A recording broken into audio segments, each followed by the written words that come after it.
Comment onboarder un créateur de contenu quand on est gros operator pour faire en sorte que la collaboration soit réussie? Alors déjà, première chose, qu'est-ce que c'est un onboarding et à quoi ça sert? L'onboarding, c'est quelque chose d'assez simple. Ça intervient au début de la collaboration. L'onboarding, c'est bienvenue, donc BVM.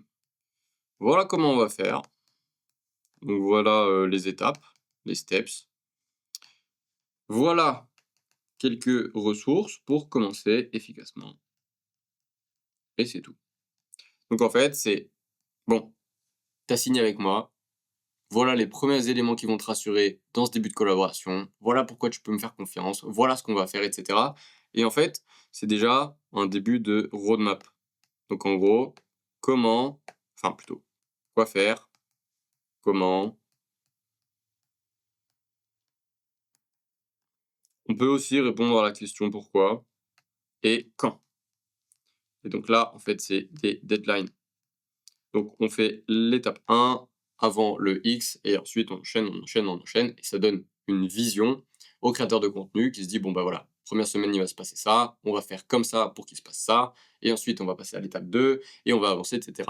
En fait, ça lui donne une route qui est claire à suivre, il sait où il va, il sait comment il y va, il sait pourquoi il y va et il sait quand il va atteindre l'objectif fixé dans la roadmap. Donc l'intérêt d'un onboarding, c'est en fait de rassurer, et de faire en sorte qu'il y ait des quick wins, donc c'est-à-dire des victoires qui soient rapides, pour qu'il y ait de la confiance. Parce que si on donne des micro-tasks au créateur, bah, il va les faire. Et à chaque fois qu'il va compléter les cases, les tasks, il va se dire ok, j'avance. Donc c'est une petite victoire. Et chaque petite victoire va l'amener finalement à l'objectif final qui est faire beaucoup d'argent, etc. Quel que soit l'objectif. Mais juste en ayant une to-do list sur laquelle il va pouvoir cocher des cases, et il se dit j'avance. Donc c'est des victoires. Et en fait, ça va créer de la confiance. Parce qu'il se sent OK, il se dit j'avance, c'est cool. Parce que oui, les premières 24 heures, donc la première impression compte énormément. Parce qu'en fait, dans les premières 24 heures, suite à la signature du contrat ou le début de la collaboration, le créateur, il va faire quoi? Il va se poser des questions. Et des questions pas cool, du genre, est-ce que j'ai fait le bon choix de travailler avec un gros operator? Est-ce que j'ai le bon gros operator? Est-ce que j'ai envie de m'investir d'un point de vue temps, d'un point de vue énergie et aussi argent? Parce que admettons que on mette de la pub, bah la pub c'est des euros, hein, c'est de l'argent. Donc il va se poser plein de questions. Et s'il n'a pas des réponses rapides à ces questions ou il n'a pas des petites tâches à cocher qui lui font penser qu'il avance parce que réellement il avance, bah, il va se dire stop, j'arrête de travailler. Parce qu'en fait, là, il n'y a rien qui me prouve que je vais y arriver.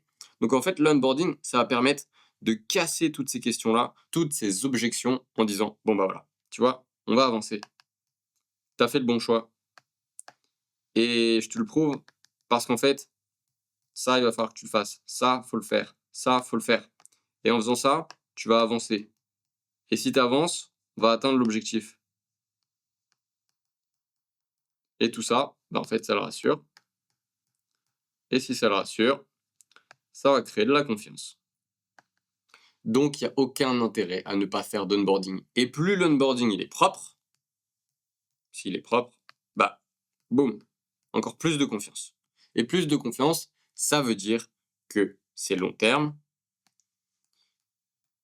Si vous faites des erreurs, c'est plus OK. Faut pas faire d'erreurs, mais ça arrive, c'est humain. Et là, quand je dis des erreurs, c'est des petits oublis ou quoi. C'est pas il a cassé la carrière de l'influenceur ou du créateur, hein. C'est des petites erreurs qui sont plus facilement pardonnables. Alors que si vous faites une première impression qui est catastrophique, à la moindre petite erreur, aussi infime soit-elle, le créateur de contenu, il va vous sauter dessus, il va vous dire oh non, oh là là, t'as fait une dinguerie, etc. Et donc là, stop, fin de collab. Donc, pas bon deal. Donc, comment maintenant qu'on a vu le pourquoi on fait un onboarding, on va voir le comment on fait un onboarding. Important. Alors, première chose, on a vu qu'il fallait faire des quick wins, mais dans l'onboarding, il faut aussi qu'on récupère de la data. Donc, pour récupérer de la data, on va mettre des questionnaires en place. Donc des questionnaires qui vont aller chercher quoi comme type de réponse? Des questions et des réponses sur l'offre du créateur. Comment il monétise actuellement? Donc, quelle est sa stratégie?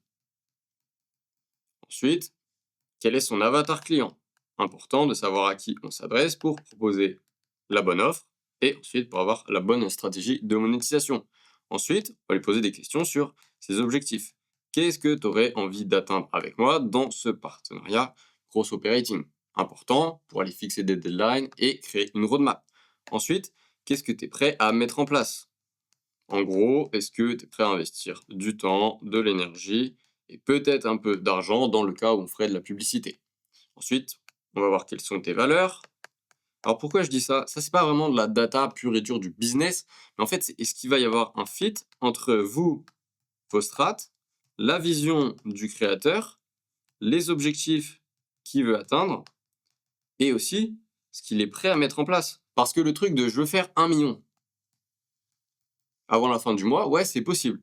Sauf que la stratégie, là, ça va être très agressif. La vision, elle va être très court-termiste. L'objectif, il est immense, c'est 1 million. Mettre en place, peut-être que pour faire 1 million, désolé, mais il va falloir faire de l'arnaque ou il va falloir faire des trucs qui sont pas forcément clean. Et peut-être que la vision du créateur, du genre, oh bah moi j'ai des valeurs et je veux pas arnaquer les gens, bah pour faire le 1 million d'euros, bah ça va pas marcher. Donc en fait, là, finalement, si on fait de l'arnaque, peut-être qu'on n'est pas aligné non plus avec nos valeurs en tant que gros operator. Donc c'est important de savoir ça, parce que moi, si j'ai un créateur qui me dit: «Bon, bah, moi, je veux faire 1 million d'euros le mois prochain, alors que je veux pas investir de temps, je veux pas investir d'argent, je veux pas investir d'énergie, je veux que tu fasses tout et s'il faut arnaquer des gens, on le fait», bah, je lui dis: «Beau gosse, on va pas bosser ensemble et puis bon courage, hein». Parce que juste, c'est pas aligné avec mes valeurs. Moi, c'est long terme, on va pas scammer les gens, on va réellement mettre de la valeur ajoutée. Le but, c'est quand même un peu de changer des vies, mais positivement. OK, on va faire de l'argent, mais pas à tout prix. Et donc là, c'est pas à tout prix, important, hein. Et bon, bah, voilà, on a à peu près ça. Et puis aussi, oui, faut investir du temps, faut investir de l'énergie. Argent, why not? Si on fait des ads, donc de la pub. Et voilà, s'il y a pas ce genre de critères-là où je veux faire 1 million en 1 mois alors que je veux rien faire, bah, ça va pas marcher, en fait. Donc important dans ce questionnaire-là aussi de mettre des valeurs parce que ça va directement vous permettre de savoir s'il y a un fit ou pas entre vous et le créateur de contenu et inversement. Donc ensuite, quand on a récupéré ces premières datas avec un petit questionnaire, on va passer à l'étape suivante. L'étape suivante, ça va être de récupérer les réseaux. Donc là, je parle pas du tout de l'accès au réseau, pas l'accès, parce que ça, c'est extrêmement compliqué de les avoir. Parce qu'en fait, juste quand vous commencez la collaboration, il n'y a pas de confiance. Donc là, important de mettre que confiance égale 0. Et ça, ce sera le cas tant qu'il n'y a pas de résultat. Et même s'il y a des résultats, ça ne veut pas dire que la confiance, elle est infinie. Hop, différent. Donc, il va falloir avoir des résultats, instaurer un climat de confiance, et là, peut-être qu'avec de la confiance, vous pourrez avoir accès au réseau. Mais c'est rare. Parce que, encore une fois, les accès au réseau des créateurs, c'est un petit peu leur seconde maison. C'est-à-dire que pour vous donner les clés de leur Insta ou de leur YouTube ou de leur TikTok qu'ils ont passé des mois et des années à construire, ça va être très compliqué. YouTube, ce qui est cool, c'est qu'il y a des fonctions pour la collaboration, mais Insta, TikTok, pas trop, hein. Donc compliqué. Donc le but, c'est pas d'avoir accès au réseau, c'est de savoir quels sont les liens des réseaux. Comme ça, nous, on peut faire un premier audit. On se dit: «Bon, voilà, la situation initiale, situation à t égale 0, elle est là. Et nous, on veut l'amener à t plus 30 jours à situation 2. Et c'est important de savoir d'où on démarre pour savoir où on va. Comme ça, entre les deux, le gap, ici, c'est le progrès. C'est tout ce qui a été mis en place. Donc si situation à t égale 0 égale situation à t plus 30, vous n'avez rien fait, c'est pas ouf. Par contre, s'il y a un gros gap entre les deux, oui, il y a des choses qui ont été créées. La collaboration, elle est bénéfique pour les deux parties. Ensuite, une fois que vous avez le lien de tous les réseaux, donc là, vous faites votre audit, vous êtes capable de voir quels sont les tunnels mis en place et la stratégie. Donc, Pour la strat, c'est en gros, on analyse chaque réseau social numérique, RSN, c'est ça, et on va voir la strat de contenu, ensuite le volume, le message, l'offre, etc. Et dans les tunnels, c'est en gros l'articulation des réseaux. Est-ce qu'il y a des landing pages? Est-ce qu'il a mis des VSL, etc. En fait, c'est toute l'articulation de l'écosystème, comment les différents réseaux se parlent, comment on amène l'audience froide à une audience tiède, à une audience chaude et ensuite à l'achat, etc. Donc c'est tous les processus que le créateur de contenu a déjà mis en place. Et ça, c'est important de le faire grâce au lien et ensuite l'audit, parce qu'encore une fois, ça vous permet de savoir ce qui fonctionne et ce qui ne fonctionne pas sur ce créateur-là, dresser un état des lieux au début de la collaboration pour ensuite, quand on commence la collaboration pour de vrai, mesurer l'impact de chaque décision et action qui sera mise en place. Une fois qu'on a récupéré toute la data, on va pouvoir créer une roadmap, puisque comme on a la situation AT égale 0, et qu'on a la strat mise en place et les funnels actuels, donc AT égale 0, nous, on va pouvoir dire, bon bah voilà, nous on va mettre action 1, donc action 1, 2, 3 à mettre en place, et ça va nous permettre de passer à la situation 2, parce que par exemple on aura mis un funnel différent, on aura mis une automatisation, en fait on aura mis plein de choses qui font que on améliore juste automatisation, qu'on améliore les processus pour aller faire plus d'argent. Et en fait, cette roadmap-là, donc dans l'onboarding, va permettre au créateur de se projeter, et c'est important de se projeter, comme ça il va pas vous poser des questions tous les jours en mode «Ah j'ai cru qu'aujourd'hui on devait faire ça, ou alors machin, ou alors comment ça se passe, etc.» Ok, le manque de communication tue une collaboration, mais trop de communication et trop de contrôle sur tout ce que le gros opérateur fait, ça va aussi tuer la collaboration. Parce que le gros opérateur, s'il a été embauché techniquement, ou plutôt il est en collaboration avec le créateur de contenu, c'est qu'il a des compétences que le créateur de contenu n'a pas. Donc il n'y a aucun intérêt à ce que le créateur de contenu commence à dire oui, mais en fait le tunnel, il faudra le faire comme ça, et après la VSL, il faudra la tourner comme ça. Non, chacun son job. Donc c'est pas méchant, mais c'est juste que, en tant que gros opérateur, vous devez gérer la partie business, vous ne gérez pas la partie contenu. Vous pouvez donner des conseils si vous êtes compétent là-dessus, mais généralement, ce n'est pas votre job. Le créateur de contenu, s'il a un gros opérateur, c'est pour déléguer la partie business. Donc, il n'y a aucun intérêt à ce qu'il mette les mains dans la partie business pour la gérer, parce que de toute façon, lui, son focus, c'est la création de contenu, et il n'a pas envie de gérer la partie business. Alors, je comprends, en tant que créateur de contenu, qu'on ait envie de savoir ce qui se passe, etc., et c'est très bien. Moi, il y a énormément de créateurs de contenu. Au début, ils étaient comme ça. Ils étaient oui, mais pourquoi on fait ça, etc. On leur explique. Mais on va pas leur apprendre tout ce qu'on sait parce que c'est notre job et chacun son job. Donc voilà, c'était juste important de faire cette précision-là parce que si tout le monde va commencer à faire le job de l'autre, finalement, ça va jamais fonctionner et ça va tuer la collab.